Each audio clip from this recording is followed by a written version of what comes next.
Bonjour à tous et bienvenue à l'interview. Je reçois aujourd'hui Olivier Minguin, président de Défi. Bonjour Olivier Minguin. Bonjour. Et aussi député fédéral. Et je vais tout de suite vous poser la question qui taraude tout le monde, parce que hier, en séance de commission avec la ministre Galland, ça s'est échauffé. Vous avez dit que le RER, eh bien, la ministre wallonne l'enterrait. Qu'est-ce que ça veut dire, cet enterrement ?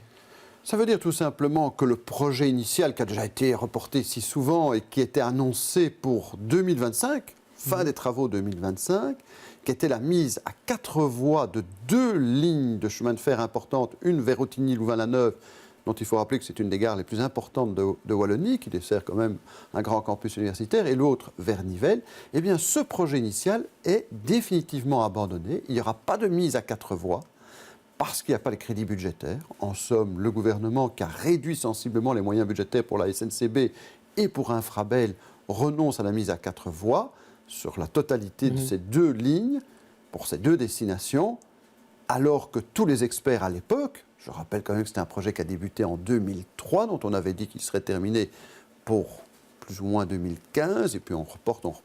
Tous les experts disaient la mise à 4 voies est indispensable pour assurer quoi ?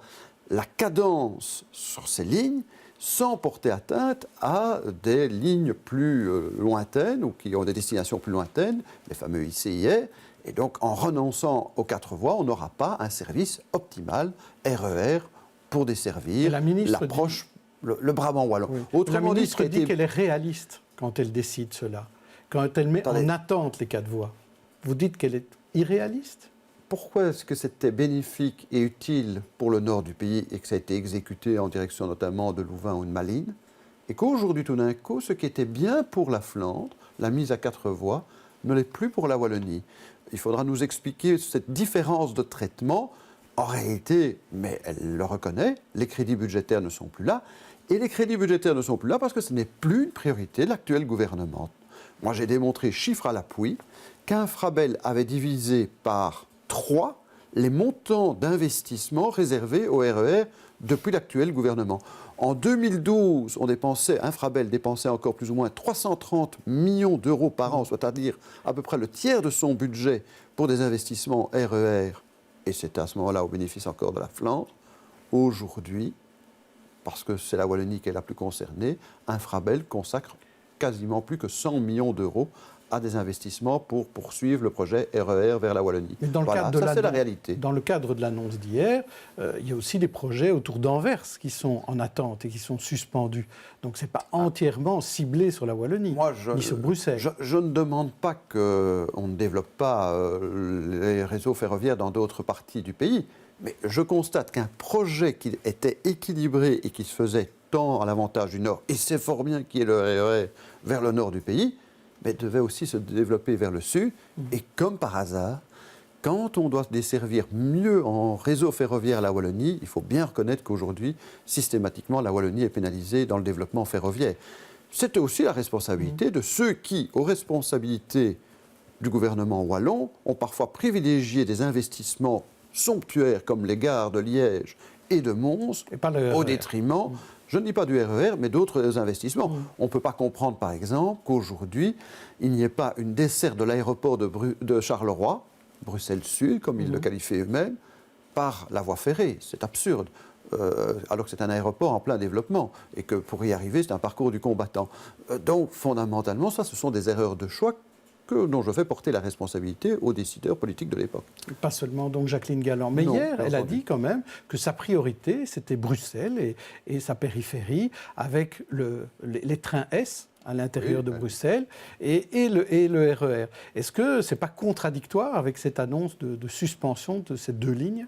Totalement. Ces 2 voies, plutôt. Totalement. On ne peut pas... C'est un réhabillage. En somme, elle tente de vendre un projet totalement minimaliste, incertain, avec des dessertes et des cadences ou des fréquences bien plus aléatoires, et elle tente de rebaptiser ça d'un projet somptueux, en tout cas mirobolant, alors que tout le monde était d'accord pour dire que le RER tel qu'il était conçu à l'origine était indispensable. Pourquoi ? Mais pour désengorger Bruxelles, ce n'est pas un choix de mobilité. Vous savez, la politique de mobilité, elle doit être constante avec une politique d'investissement sur une longue période de 30 ans. Et pas changer à chaque gouvernement d'objectifs et de méthodes. Sans ça, on n'atteint jamais aucun résultat concret. Changeons de sujet, mais restons dans la mobilité avec les tunnels. Commission spéciale tunnel à Bruxelles ce mercredi après-midi. On va entendre l'administration, Bruxelles Mobilité. Qu'attendez-vous de ces auditions et de ces séances de commission spéciale ? D'abord, la clarté sur les faits. Qui a en effet été au courant des menaces, des risques évidents. Et je suis plutôt enclin à penser que Bruxelles Mobilité, que l'administration a fait son travail et a tiré la sonnette d'alarme à temps et heure. Je suis plutôt enclin qu'il y a eu dans les lieux de décision, sous certains gouvernements, un atermoiement, une hésitation, un refus politique. On verra bien ce que nous dira l'enquête. Mais c'est totalement inacceptable. C'est totalement inacceptable. Moi, je ne me vois pas gérer ma commune comme certains gèrent aujourd'hui, ou géraient hier plutôt, la mobilité dans Bruxelles. Mais voilà, c'est une responsabilité qu'il va falloir clairement identifier. Et puis surtout, donner maintenant un objectif certain, avec une méthodologie, une planification, un ordre de priorité. Je crois que c'est l'occasion de se dire, mais ça doit se faire en concertation avec les autres régions et le fédéral, se dire qu'est-ce qu'on veut comme type de mobilité à Bruxelles. La conception des tunnels des années 50, au moment du tout à la voiture, n'est sans doute plus la bonne manière de concevoir la mobilité à Bruxelles. Là, tout le monde est d'accord là-dessus. Oui, mais vous venez quand même avec une idée un peu plus originale. Vous êtes pour un péage urbain, mais seulement au centre de Bruxelles. Pourquoi ? Je demande qu'on ait en effet enfin une réflexion sur le péage urbain. Parce que l'expérience faite dans d'autres villes ont démontré que la seule manière de réguler l'entrée en ville à des heures de pointe, aux heures d'engorgement, c'était sans doute le péage urbain. J'écoute les experts qui disent, attention, à l'échelle de la région, il y a peut-être des difficultés, il y a peut-être des conséquences à caractère même économique, et je veux les prendre en compte. Par contre, il est exact que le Pentagone, dans sa configuration et son type de voirie qui desservent le Pentagone, permettrait un meilleur contrôle et éviterait des entrées dans le Pentagone à des heures de pointe qui ne sont pas tolérables en termes de capacité d'absorption. Donc il y a une réflexion à avoir peut-être d'abord sur un périmètre restreint. Je demande qu'on fasse au moins des simulations, qu'on fasse des études sérieuses. Il y en a eu quelques-unes amorcées, mais pas très précises.